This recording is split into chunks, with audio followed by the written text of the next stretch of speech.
Rome. Originally built in 753 BCE, 2,775 years ago, this place is known for its rich history, culture, and art. There are a plethora of things to do in Rome, making it the perfect destination for all types of travelers. For those interested in history, a must-see is the Colosseum. This ancient amphitheater is one of Rome's most popular tourist attractions.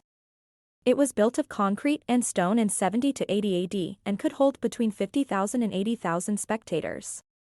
The Rome Colosseum would hold attractions such as gladiator games, public executions, animal hunts, and reenactments of famous battles. Another popular historical site is the Roman Forum. This is a large plaza that was once the center of political and social life in Rome. The historical site of the Rome Forum is said to have been the center of public life. What would you expect to find there? Some of the things you would expect to find at the historical site of the Rome Forum include ancient ruins, as well as a number of historical markers and statues. No trip to Rome is complete without a visit to the Vatican. This tiny country is home to some of the world's most famous art, including the Sistine Chapel and the Vatican museums.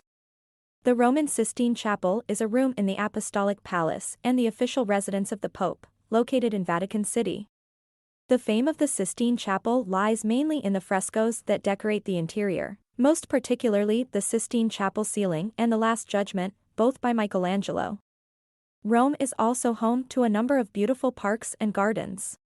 The Villa Borghese is one of the most popular, with its lush greenery and stunning views of the city. For those interested in shopping, Rome has plenty to offer. From high-end designer stores to quaint markets, there's something for everyone. And of course, no visit to Rome would be complete without indulging in some of the city's delicious food.